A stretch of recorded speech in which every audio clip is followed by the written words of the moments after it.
basketball society.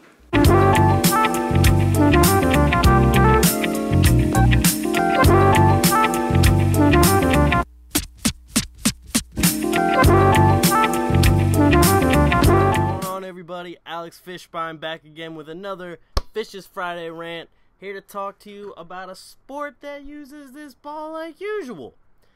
Anyway, today I'm here to talk to you guys about a little bit about Kobe, a little bit about Steve Nash, the coach, and then finally the Charlotte Hornets, just to check in on what they did this offseason and what their season could potentially look like. So, let's start off with Kobe and the fact that he is now apparently cleared for basketball activities, which, honestly, I bet you Lakers fans are rejoicing about. I bet you just basketball fans in general are rejoicing about it because it's Kobe Bryant. Even if you're not a fan of the Lakers, even if you really don't like Kobe that much, it's honestly hard to imagine the league without Kobe. Like, even though, personally, as a Sixers fan, when we had to face Kobe and Shaq in the 2001 NBA Finals, obviously I wasn't a big fan of Kobe. I didn't like Kobe because he beat us. But it's still really hard for me to imagine the day that Kobe will retire. Because, I mean, like, I know for me growing up, Kobe's always been there. Like, when I started watching basketball in about that 2001 season, Kobe was there. And now, Kobe's still here. I mean, the guy's been in the league for like half of his life. And pretty much all of my life that I've actually like comprehended and watched the game, he's been there. So, the day that he retires, to be honest, I think will be a really weird time because, one, I'll feel really old. Two, I've never seen NBA without Kobe Bryant. Even though he's been hurt the last couple seasons, Kobe's still there. And it's like, oh, the Lakers still have Kobe. Kobe is still the face of the Lakers, even though they have these young guys like Julius Randle, Clarkson, D'Angelo Russell. Even though they have those guys, Kobe's still the face of the team. And it's hard to imagine the Lakers without him. But anyway, he is cleared to go back to basketball activities. He had that one selfie where he's like finally can get back to shooting, what he loves to do the most. And it should be interesting for this season to see what the Lakers are like with all these young guys they have, and then the addition of Roy Hibbert and Kobe's coming back. It should be interesting to watch. That's really what it comes down to. Speaking of a guy who played pretty much the same exact career span as Kobe and played with Kobe at one point, Steve Nash. Steph Curry posted about the Warriors finally getting a decent coach in Steve Nash. And to be honest with you, I think that's a great staff signing by the Warriors. I mean, I don't know if it was Steve Kerr's call or if it was the GM's call, whatever. Whoever made the call made a great call. Because I personally think that Steve Nash can make Steph Curry an even better player than he already is and take him to another level. Because, to be honest with you, when I look at Twitter, when I look at Facebook, anything that is a medium for people to talk about basketball, a lot of them, when talking about Steph Curry, still won't even put him as the number one point guard even though he's the MVP. And one of the things that they say the most is that, okay, he can only shoot threes, he got better at finishing around the rim, but he still doesn't distribute the ball as much as, like, say, Chris Paul or John Wall or even Ty Lawson. Lawson has had better assist numbers. And maybe even Russell Westbrook. And that's like the one thing, well, not the one thing, some people still criticize his defense, but that's one big thing that people criticize a lot about Steph Curry. And what better way to help him develop that and help him get even better at that than bringing in one of the best assisting point guards in the game in Steve Nash?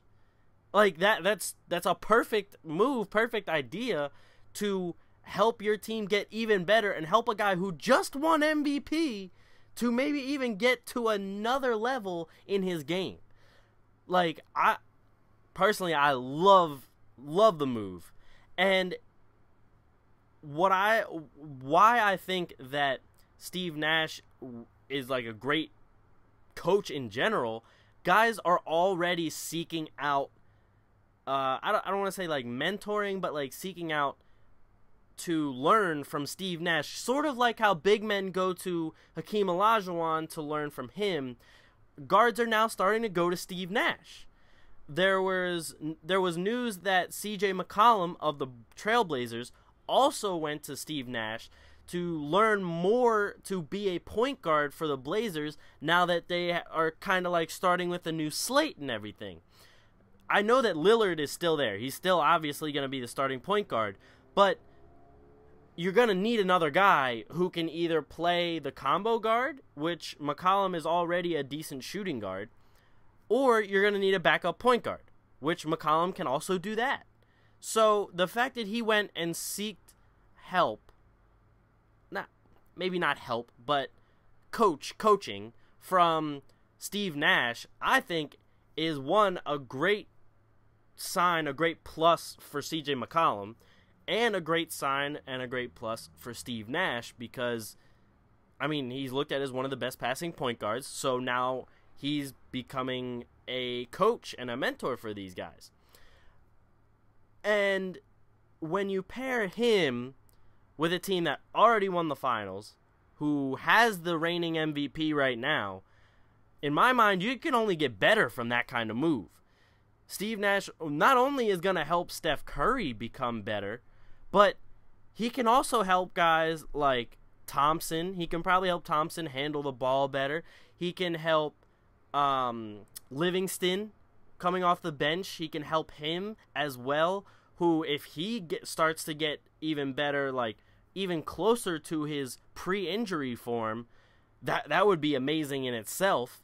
And right then, they're already primed to be on top again, which I'm not saying they aren't on top still, but they're primed to be on top again and make another finals trip or even win another championship.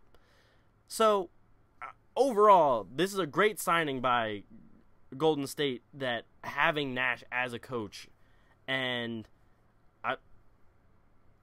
I'm excited to see what kind of things he can do with their team and how the team will respond from his coaching philosophies and how he projects what he did as a player onto Curry and the rest of the guys. And now, real quick, on to the last subject, the Charlotte Hornets. Now, in the offseason, they got rid of Lance Stevenson. And to be honest with you, I think getting rid of Lance Stevenson is their best addition. Like, that's one of their key losses, but I also think it's a key addition getting rid of Lance Stevenson because he proved to be, I don't want to say like volatile, because he didn't diminish the team chemistry like for everybody else. It's just when he was in the game, they had to play a certain style of ball, and they weren't good enough to beat a good amount of teams with that style. So if you're pigeonholed into one style of basketball and you're not the best at that style, that's not going to work out. That's not going to equate to wins. It's just going to be, you might win a few times when the team you're facing, their biggest struggle is to face teams with that kind of offense or that kind of philosophy. But if you face any kind of team who knows how to defend it or who does that kind of philosophy better, then you're not going to win. It's just plain and simple. It's cut and dry. So I think the loss of Lance Stevenson is actually a plus in disguise. Now, they also lost Mo Williams, who I think it will be a hit. Mo Williams is a great backup to have, especially when you have a guy like Kemba starting, to have Mo Williams come in and then keep producing in the scoring department and distribute the ball. He's a nice veteran backup to have. So I think that is a decent hit.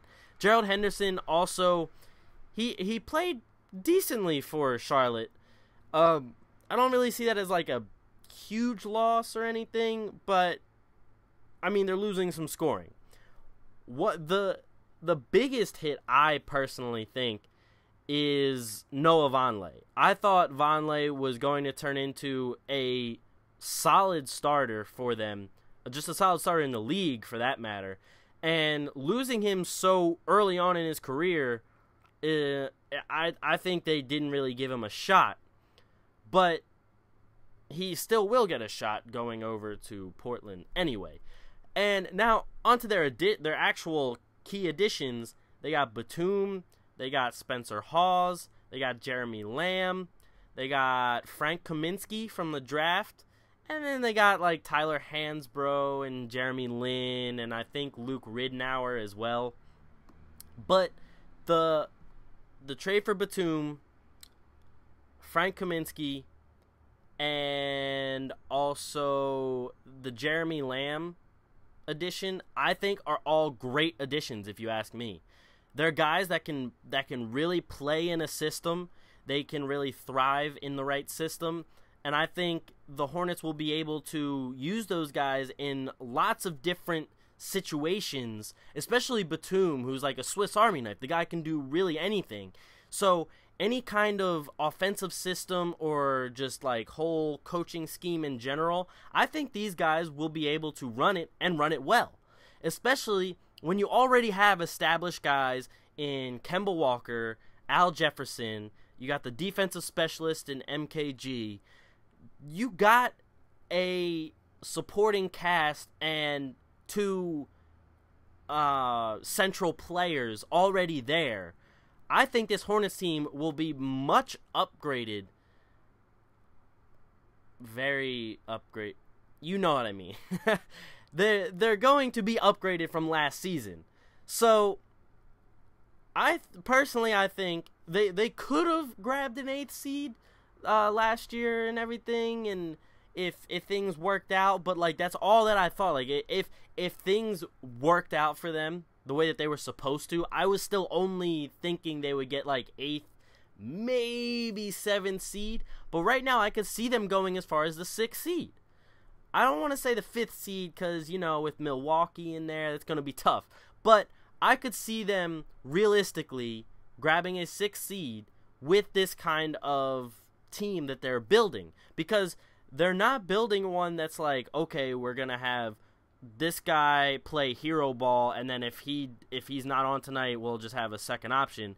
It looks like they're going to need an offensive system that makes these guys one cohesive unit to make them successful.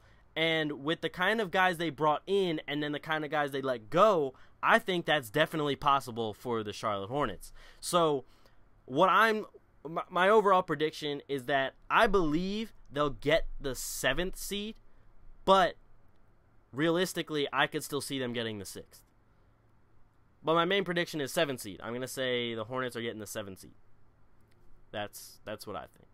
So thank you guys for watching another episode of Fisch's Friday Rant by way of Basketball Society. Make sure you check out the website, www.basketball-society.com, and then check us out on Twitter at @bballsociety_. And let us know what you guys think. You either leave some comments on the YouTube channel, leave some comments on the site. Let us know on Twitter. What do you think about Kobe retiring? What do you think about Nash being a coach? And how do you think the Hornets are going to fare? So let us know. Give us if you have any questions for me or anyone else, let us know, and I'll definitely address them on the show. Or I'll address them on, if it's a Atlantic Division question, I can address them on my podcast, The Atlantic Files, as well. So thank you guys for watching, and I will see you guys next week. Peace.